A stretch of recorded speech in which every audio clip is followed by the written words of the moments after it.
Hello दोस्तों, मैं Raju Soni Balaji study classes से। आज हम आप लोगों को इकोनॉमिक्स पढ़ाएंगे। इकोनॉमिक्स में हमारा चैप्टर होगा प्रमुख शब्दावली, मतलब जो अर्थशास्त्र की होती है प्रमुख शब्दावली। ठीक है दोस्तों, वीडियो चालू से करने से पहले हम मेरी वीडियो को लाइक करें, सब्सक्राइब करें और शेयर करना बिल्कुल भी नहीं भूलें। चलिए, आज आपको थोड़ी सी मजा आने वाली अच्छा वीडियो होगा हमारा अर्थशास्त्र का। इकोनॉमिक्स मतलब अर्थशास्त्र।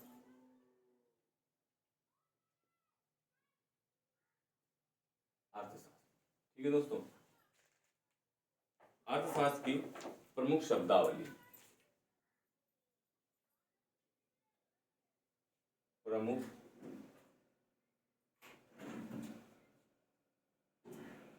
प्रमुख शब्दावली। तो पहले देखते हैं प्रमुख शब्दावली में अवमूल्यन।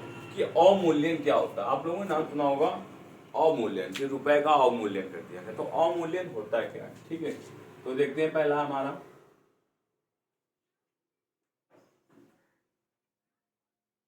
अवमूल्यन। ये अवमूल्यन क्या है? देखिए, जैसे रुपए का अवमूल्यन किया गया या कोई सुना जाता है कि अभी तक कितने बार रुपए का अवमूल्यन किया गया। तो अवमूल्यन क्या होता है ये हम लोग देखते हैं। चलो, यदि किसी विदेशी मुद्रा की तुलना में, यहां पे लिखते हैं, यदि किसी विदेशी मुद्रा की तुलना में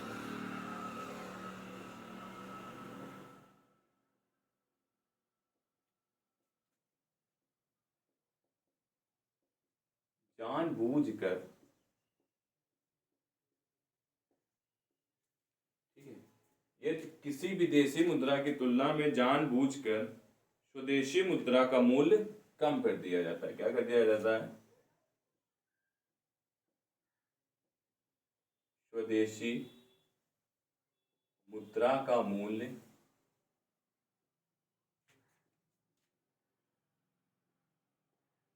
कम कर दिया जाता है।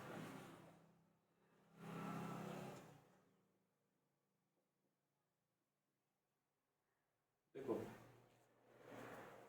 देखते हैं, यदि किसी विदेशी मुद्रा, कोई भी देशी मुद्रा हम लोग डॉलर लेते हैं, तुलना में, उसकी तुलना में, डॉलर की तुलना में जानबूझकर स्वदेशी मुद्रा, अपने देश की मुद्रा का मूल्य क्या कर दिया जाता है?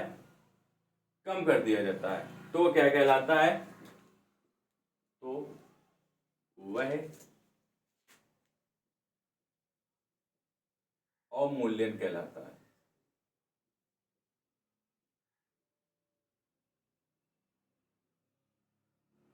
तो वह क्या कहलाता है? अवमूल्यन। रुपए का अवमूल्यन कहलाता है। ठीक दोस्तों, देखना, समझना। आप यदि किसी विदेशी मुद्रा की तुलना में कोई विदेशी मुद्रा लेते हैं, अब क्वेश्चन ये आएगा कि अब तक कितने बार, ठीक है, अब तक कितने बार रुपए का अवमूल्यन किया गया है? तो अब तक 3 बार रुपए का अवमूल्यन किया गया है। ठीक है दोस्तों, अब देखो इसका उद्देश्य कितना होता है, मतलब सॉरी, यहाँ पे देखते हैं, यहाँ पे लिखते हैं कितनी बार।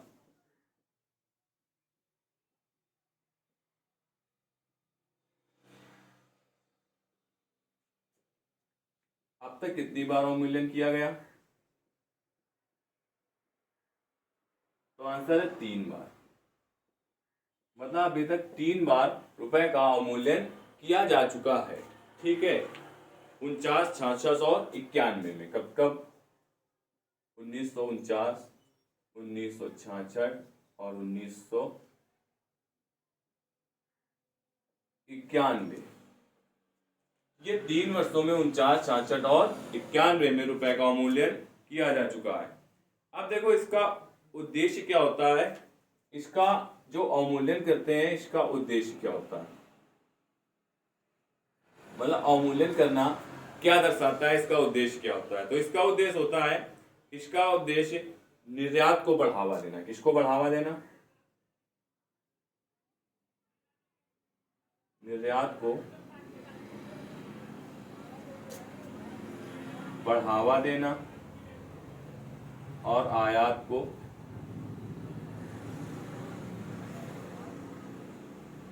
कम करना। ठीक है, तो इसका मुख्य उद्देश्य क्या होता है? निर्यात को बढ़ावा देना और आयात को कम करना। जैसे एग्जाम्पल हम लोग समझ लेते हैं किस तरह से। जैसे 1 रुपए बराबर, सॉरी यहां पे $1 बराबर लिखते हैं। $1 बराबर, $1 बराबर 70। इसे हम लोग मान लेते हैं $1 बराबर 70 रुपए है। और सरकार जानबूझकर क्या करती है, 80 रुपए कर देती है। जांच और क्या करती है,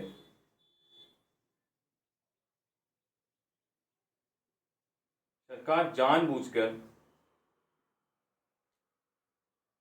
तो $1 की कीमत कितनी कर देती है, 80 रुपए। तो ये क्या कहलाता है, हमारा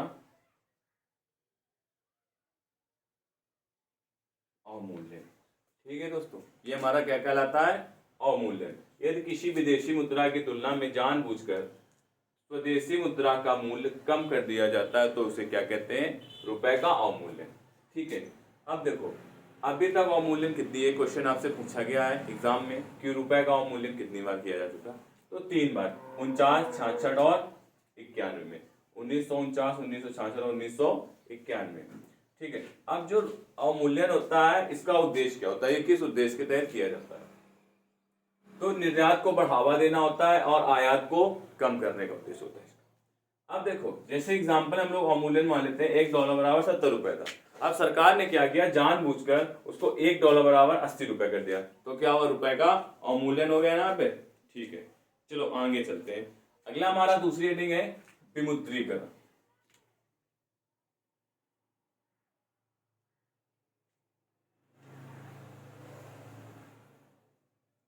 इसको देखना, ठीक है, समझ में आया होगा आप लोगों के। दूसरे पॉइंट की तरफ चलते हैं। दूसरा पॉइंट हमारा विमुद्रीकरण।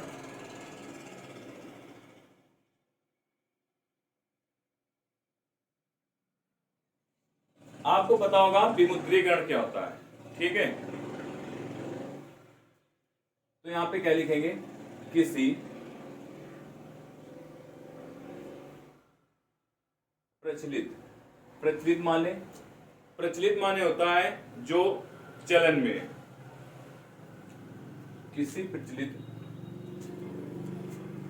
विमुद्रीकरण तो आप समझ गए होंगे ना, रुपए को बदलना। किसी प्रचलित मुद्रा के बदले में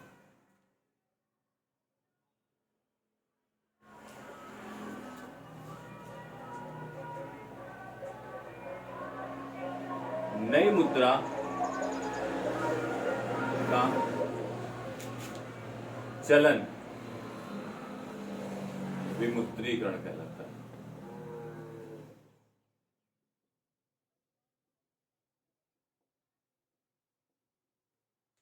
जैसे जैसे अभी हाल ही में नोट बदले गए हैं, ठीक है, नोट बदलना, ठीक है, या किसी पिछली मुद्रा को चलन से बाहर कर देना और उसकी जगह पर एक नई मुद्रा ले आना, तो वो क्या कहलाता है, हमारा विमुद्रीकरण। किसलिए, किसी पिछली मुद्रा के बदले नई मुद्रा का चलन विमुद्रीकरण कहलाता है। जैसे अभी हाल ही में हमारी बीजेपी सरकार ने क्या किया, जो पुराने नोट थे उनको बदल कर उनके स्थान पर नए नोटों का चलन कर दिया, तो जो वो काम किया था वही क्या कहलाता है, विमुद्रीकरण। ठीक है दोस्तों, चलो अब क्वेश्चन यहां से आएगा कि अभी तक आजादी के पहले मुद्रा का विमुद्रीकरण कब हुआ था। देखो आजादी के पहले मुद्रा कब बदली गई थी, तो 1946।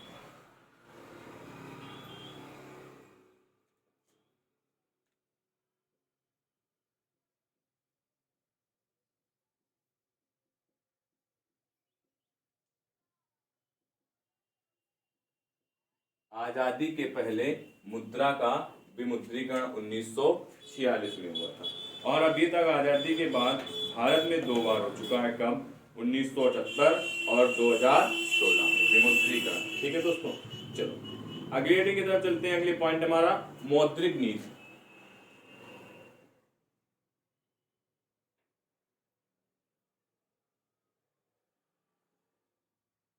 आशा करते हैं विमुद्रीकरण समझ में आ गया होगा।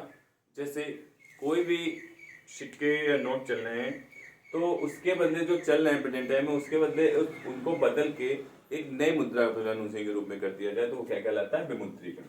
अगला हमारा मौद्रिक नीति। ठीक है दोस्तों,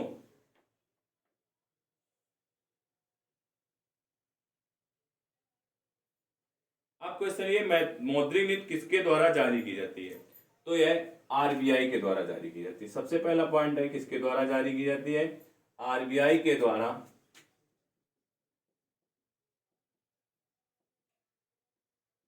जारी की जाती है।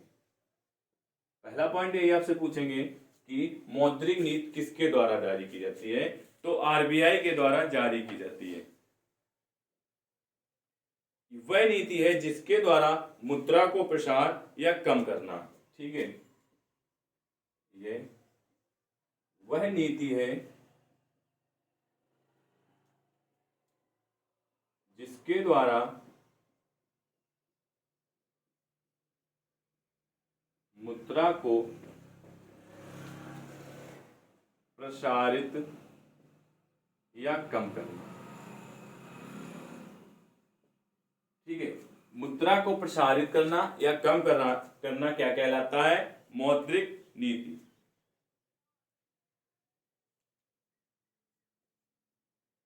देखो इसमें क्या होता है, सुन लीजिए आप लोग। मौद्रिक नीति में बाजार में मुद्रा की मात्रा, जो बाजार में मुद्रा की मात्रा है कि तरलता को बढ़ाना या घटाने के लिए जो पॉलिसी जारी की जाती है उसे आरबीआई द्वारा मौद्रिक नीति कहते हैं। ठीक है, इस पॉलिसी के माध्यम से ऋण को महंगा या सस्ता किया जाता है।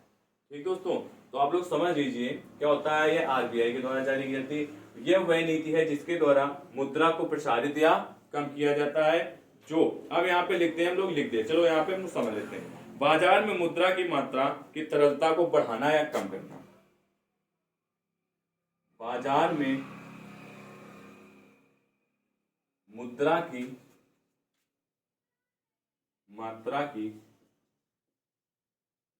तरलता को बढ़ाना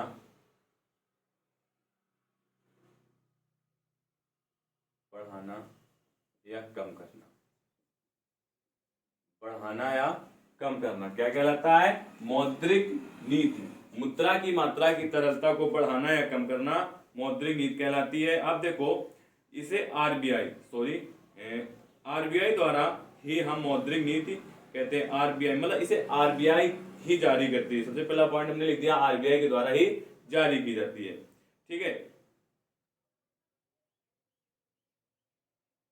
आ गया समझ में? यह पॉलिसी आरबीआई के द्वारा ही जारी की जाती है। चलो आगे चलते हैं। इस पॉलिसी के माध्यम से ऋण को महंगा या सस्ता किया जाता है। तो यहां पे लिख सकते हैं, इस पॉलिसी के माध्यम से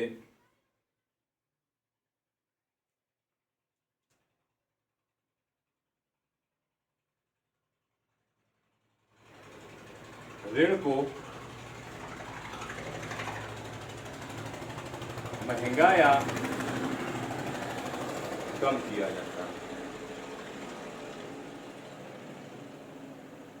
ये जो पॉलिसी है, मौद्रिक नीति आरबीआई द्वारा जारी की जाती है, इसी के तहत जो ऋण होता है उसको महंगा या कम किया जाता है।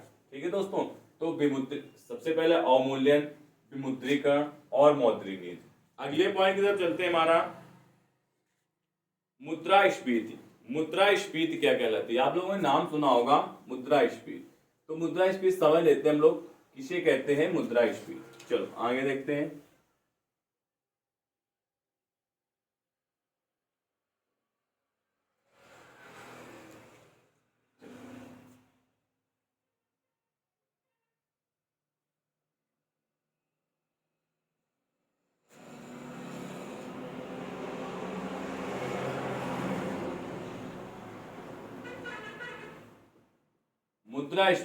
मुद्रास्फीति क्या है?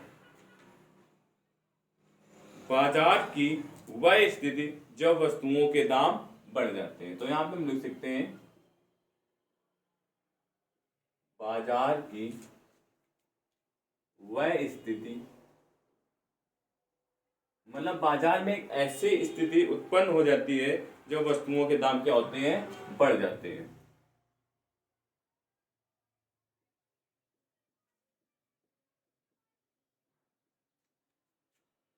जब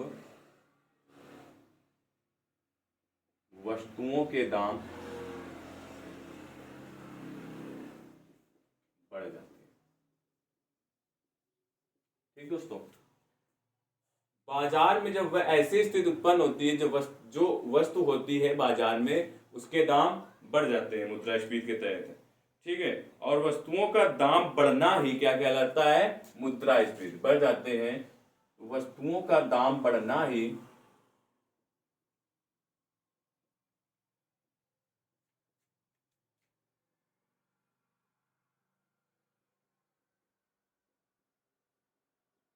मुद्रास्फीति कहलाता है।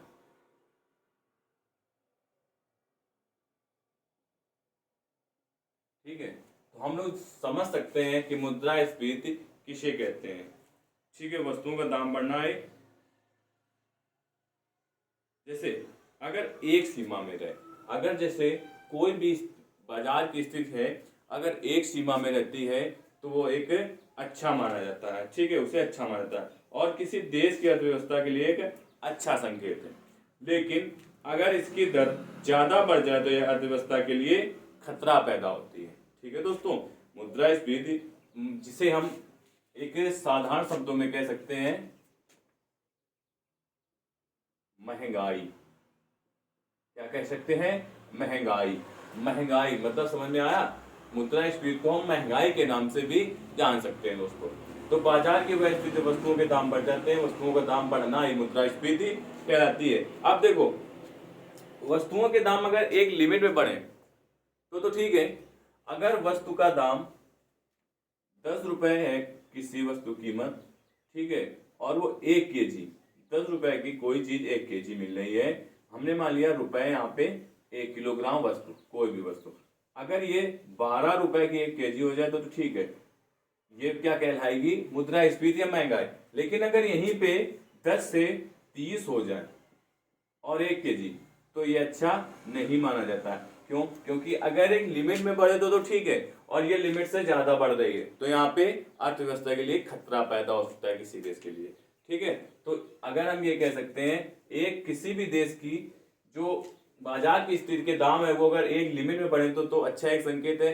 लेकिन अगर लिमिट से अधिक बढ़ जाए रुपए और वस्तु उतनी ही प्राप्त हो तो वह अर्थव्यवस्था के लिए खतरा पैदा कर सकती है। ठीक है दोस्तों, चलो आगे देखते हैं।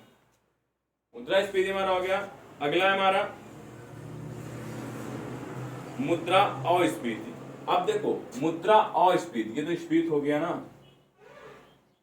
मुद्रा अस्फीति। अब देखो, अभी तक स्फीति था, अब है अस्फीति, और लग गया ना। चलो देखते हैं। सबसे पहला इसे कहते हैं क्या, जब हम इसे महंगाई कहते हैं तो इसे क्या कह सकते हैं, मंदी कह सकते हैं ना दोस्तों। इसे हम मंदी के नाम से भी जान सकते हैं।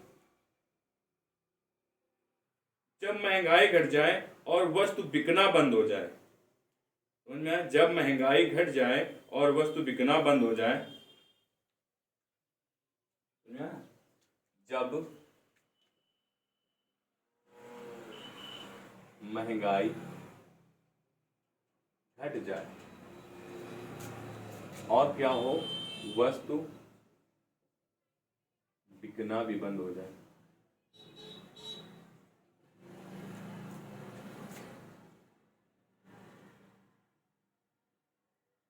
मतलब महंगाई तो घटी और वस्तु का बिकना भी बंद हो जाए। बाजार में वस्तु है और उसकी मांग नहीं है, समझ में आया? मतलब जब महंगाई घट जाए और वस्तु बिकना बंद हो जाए। हाँ, महंगाई घटेगी लेकिन जो वस्तु है वो क्या होगी, वो बिकना बंद हो जाए। मतलब जो जैसे हम लोगों ने कोई वस्तु खरीदी, ठीक है, और उसको क्या है, महंगाई की वजह से नहीं खरीद सकते ना, दाम बढ़ जाते तो महंगाई में खरीदना इम्पॉसिबल है। अब मंदी क्या होती है कि महंगाई तो घट जाए, मतलब रुपए उसके घट जाए, लेकिन वस्तु पर्याप्त मात्रा में मार्केट में हो, तो उस जगह क्या होती है, मंदी होती है।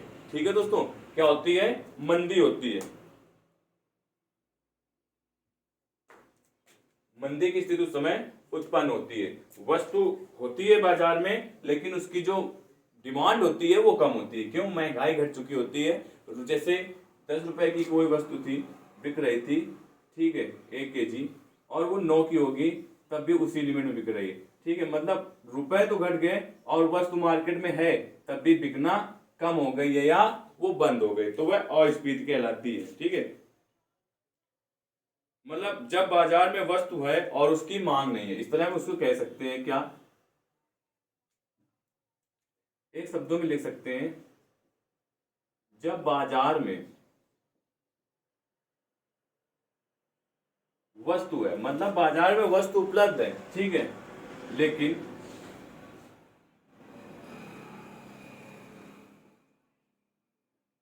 उसकी मांग नहीं है। वस्तु है लेकिन मांग नहीं है, तो वह क्या कहलाती है, मंदी कहलाती है। ऐसी स्थिति को हम मंदी कहते हैं। ठीक है, ऐसी स्थिति को हम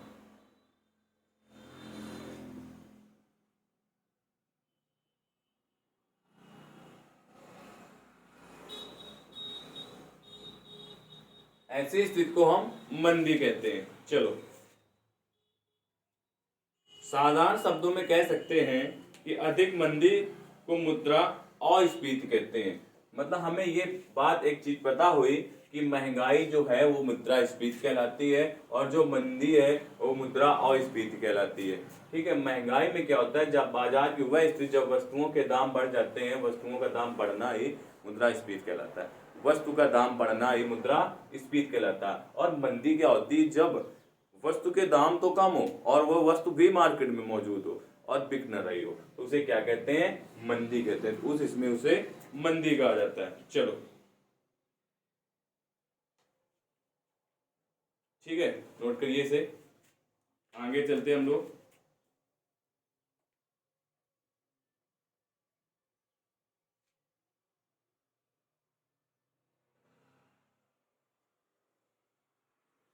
महंगाई प्लस मंदी, ये तो हम लोग ने पढ़ ली क्या, महंगाई और मंदी। अब हम लोग पढ़ते हैं महंगाई प्लस मंदी, मतलब ये एक साथ कहलाती है। ठीक है, महंगाई और मंदी का एक साथ आना, मतलब महंगाई भी हो और मंदी भी हो, इसे क्या कहते हैं, स्टेगफ्लेशन। क्या कहते हैं, स्टेगफ्लेशन। ठीक है दोस्तों, इसे क्या कहते हैं, स्टेगफ्लेशन। महंगाई प्लस मंदी,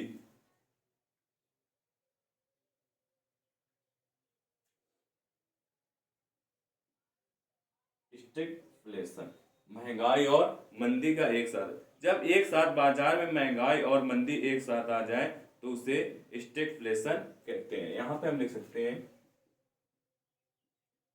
जब बाजार में महंगाई और मंदी एक साथ आ जाए,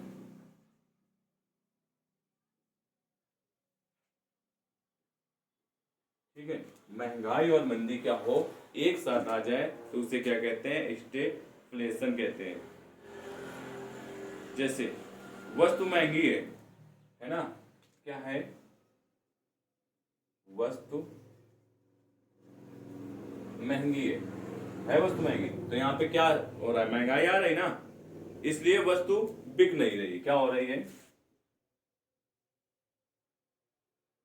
इसलिए वस्तु बिक नहीं रही है।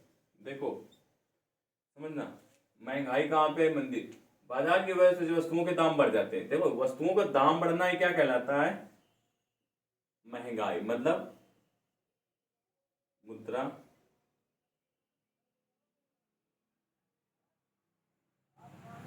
मुद्रास्फीति कहेंगे, या हम लोग कह सकते हैं महंगाई, कह सकते हैं ना, मुद्रास्फीति या महंगाई। अब वस्तु बिक नहीं रही तो मतलब क्या हुआ, जब महंगाई घट जाए वस्तु बिकना बंद हो जाए। यहाँ देखो महंगाई तो बढ़ी हुई है, महंगाई तो नहीं घट रही ना, लेकिन वस्तु का बिकना क्या हो गया, देखो महंगाई घट जाए, यहाँ पे क्या है, और इस में मंदी में महंगाई घट जाए, तो महंगाई तो घटी नहीं, यहाँ पे घटी नहीं ना, क्यों, क्योंकि महंगाई भी बढ़ी है ना, कि मंदी प्लस महंगाई दोनों आना है, तो महंगाई भी बढ़ी है और वस्तु का बिकना भी, इसलिए वस्तु का बिकना भी बंद हो गया है। तो यहाँ पे क्या होगा, वस्तु बिक नहीं रही है, ठीक है, तो यहाँ पे क्या होगा, इसे क्या कहेंगे, मुद्रा अस्फीति, या फिर इसे हम मंदी के नाम से जानेंगे। ठीक दोस्तों, आया ना समझ में। चलो आगे चलते हैं हम लोग।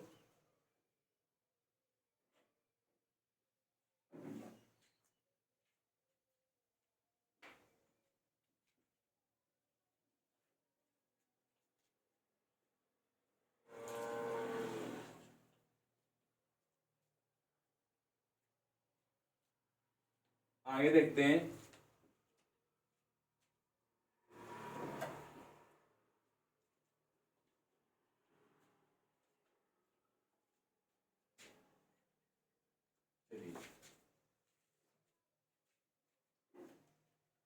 डिसइंफ्लेशन,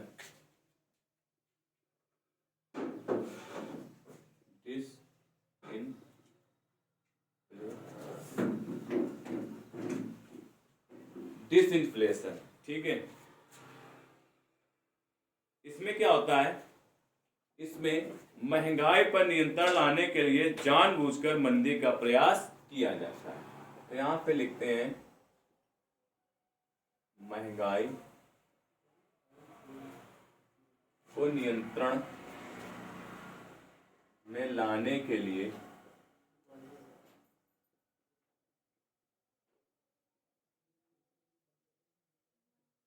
जानबूझकर मंदी लाने का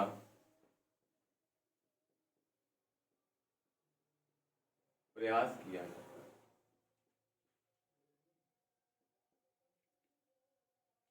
ठीक है, तो डिसइंफ्लेशन का मतलब महंगाई, अगर महंगाई चल रही है, ठीक है, मतलब कोई वस्तु महंगी है, तो उस पर नियंत्रण लाने के लिए क्या किया जाता है, मंदी, मतलब वस्तु ना बिके, इस तरह से मंदी लाने का प्रयास किया जाता है। ठीक है, इसे क्या कहते हैं, इसे डिसइंफ्लेशन के नाम से हम लोग जानते हैं। ठीक है, महंगाई अगर महंगी हो गई है, कोई चीज महंगाई बढ़ गई है, ठीक है, मार्केट बढ़ गई है, तो उसको अगर हम नियंत्रण में लाना चाहते हैं तो हमें क्या करना होगा, हमें मंदी लानी होगी, मतलब मुद्रा स्फीति और मुद्रा अस्फीति, स्फीति अगर है तो अस्फीति का लाना चाहिए हमें। चलो आगे चलते हैं, रिफ्लेशन,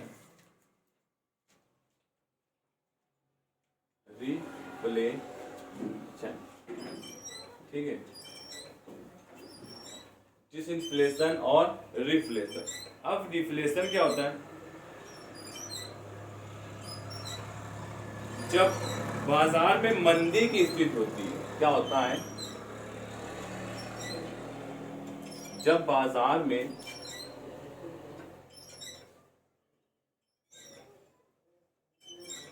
मंदी की स्थिति होती है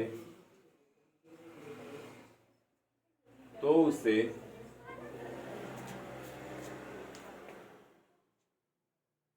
कंट्रोल करने, अब देखो कंट्रोल करने के लिए क्या किया जाता है, पॉलिसी अपनाई जाती है।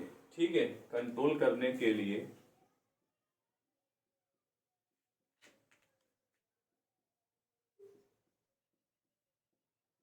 पॉलिसी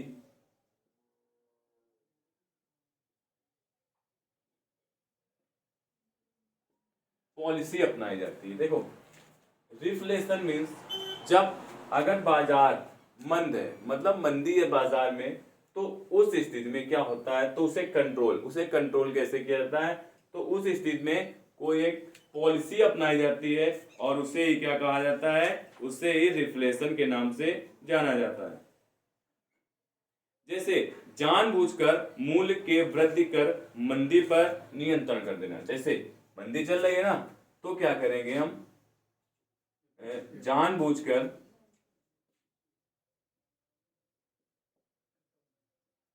हमें पता है मंदी चल रही है, तो क्या करते हैं, मतलब जो अर्थशास्त्रीय सरकार होती है, तो जानबूझकर मूल्य में वृद्धि कर देती है। क्या करती है, जानबूझकर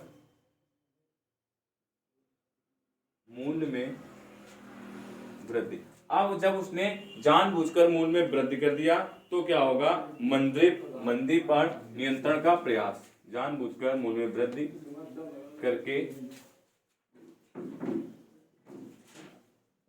मंदी पर नियंत्रण करने का प्रयास किया जाता है।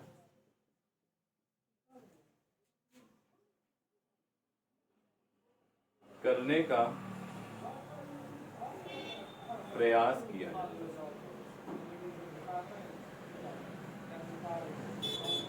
ठीक है, समझ में आया।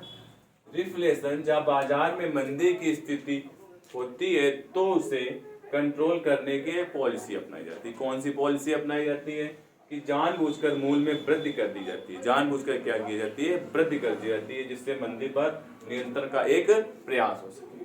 ठीक है दोस्तों, आगे चलते हैं हम लोग। Hot money. हॉट मनी क्या होता है, चलो यहीं पे देख लेते हैं। हॉट मनी, तो हॉट मनी किसे कहते हैं, हॉट मनी मतलब क्या कहलाते हैं हम लोग, हॉट मनी मतलब गर्म मुद्रा। ठीक है, हम मुद्रा गर्म कैसी होती है, ऐसी मुद्रा जिसमें परिवर्तन या पलायन के गुण मौजूद होते हैं। ठीक है, ऐसी मुद्रा जिसमें परिवर्तन या पलायन के गुण होते हैं। परिवर्तन या पलायन के गुण होते हैं, तो उसे हॉट मनी कहते हैं। उसे क्या कहते हैं, होती है पलायन के गुण होते हैं, तो उसे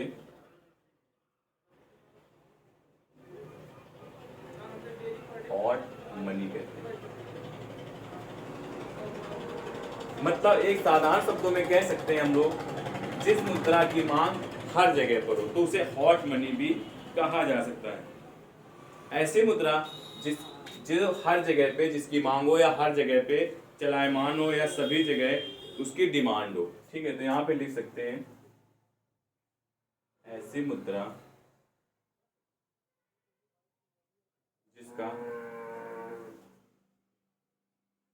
ऐसी मुद्रा जिसका सभी जगह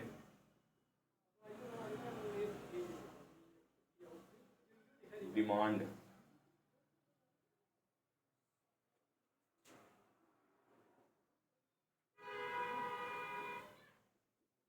सभी जगह क्या हो, उसकी डिमांड हो। ठीक है,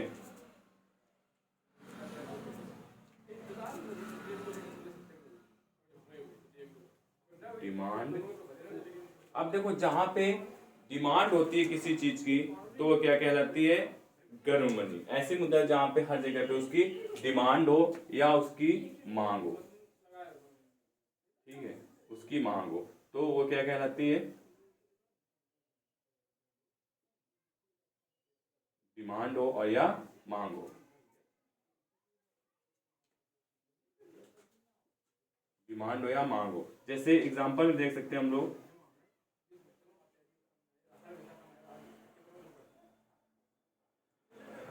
अमेरिकी डॉलर।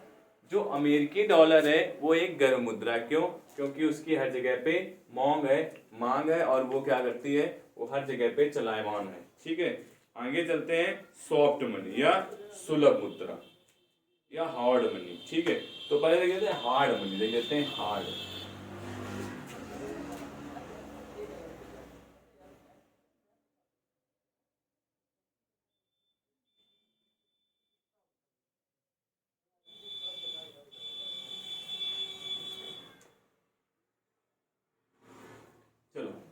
अगला हमारा पॉइंट है हार्ड मनी या दुर्लभ मुद्रा।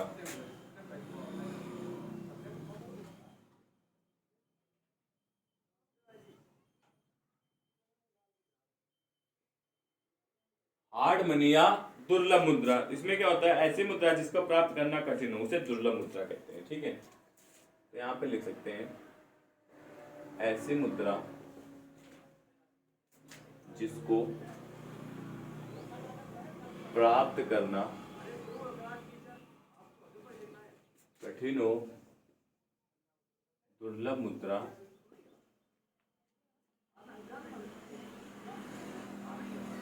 क्या कहते हैं, दुर्लभ मुद्रा। जैसे जैसे पौंड है, ठीक है, यूरो है आदि, जैसे पौंड यूरो आदि। एग्जाम्पल हम लोग लिख सकते हैं पाउंड, यूरो आदि। और भी मुद्राएं जिनको प्राप्त करना कठिन होता है तो वो कौन सी मुद्राएं कहलाती हैं, दुर्लभ मुद्रा या हार्ड मनी। अगला है सॉफ्ट करेंसी। सॉफ्ट, सॉफ्ट मतलब क्या होता है, सुलभ।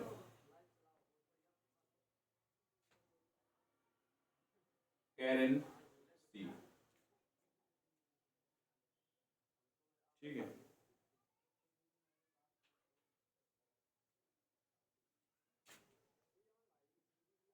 करेंसी मतलब, सॉफ्ट करेंसी मतलब होता है सुलभ मुद्रा। अब सुलभ मुद्रा कौन सी होती है,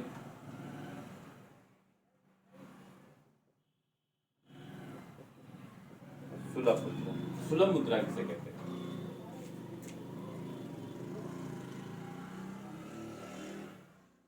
देखो ऐसी मुद्रा जिसे प्राप्त करना आसान हो,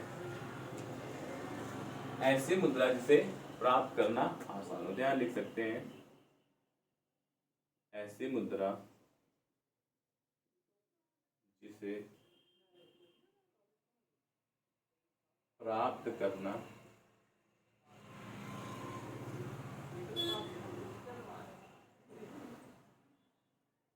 आसान हो। ठीक है, जैसे एग्जांपल में देख लेते हैं कौन कौन सी मुद्रा, जैसे नेपाली रुपया,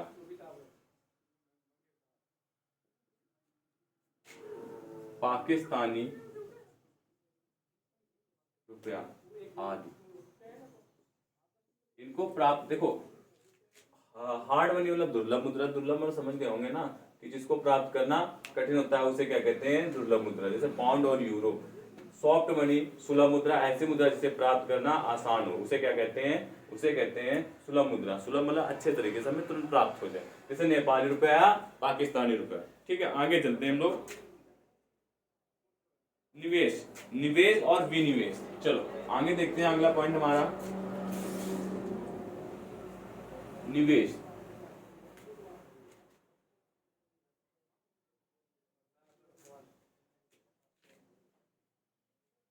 निवेश और विनिवेश किसे कहते हैं,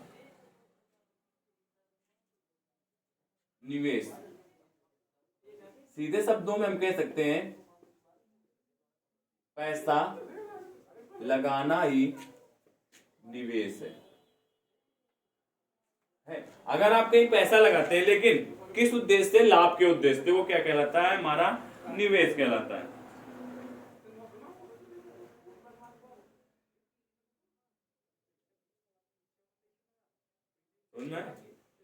क्या लिख सकते हैं हम लोग, एक दूसरे से पैसा लगाना ही क्या कहलाता है, निवेश। किसी लाभ के उद्देश्य से, किसी लाभ के उद्देश्य से किसी कंपनी, ठीक है, आपने किसी कंपनी या कारोबार में, किसी लाभ के उद्देश्य किसी कंपनी या कारोबार में पैसा लगाना ही, ठीक है, लगाना ही क्या कहलाता है, निवेश कहलाता है।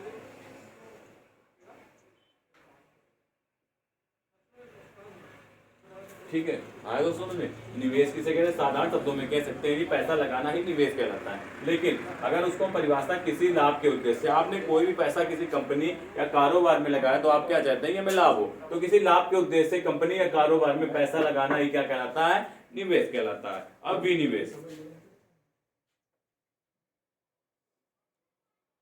ठीक है, विनिवेश में क्या होता है,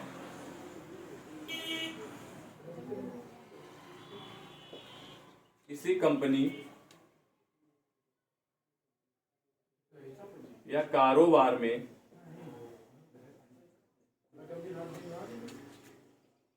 लगा पैसा वापस पाना ही विनिवेश कहलाता है।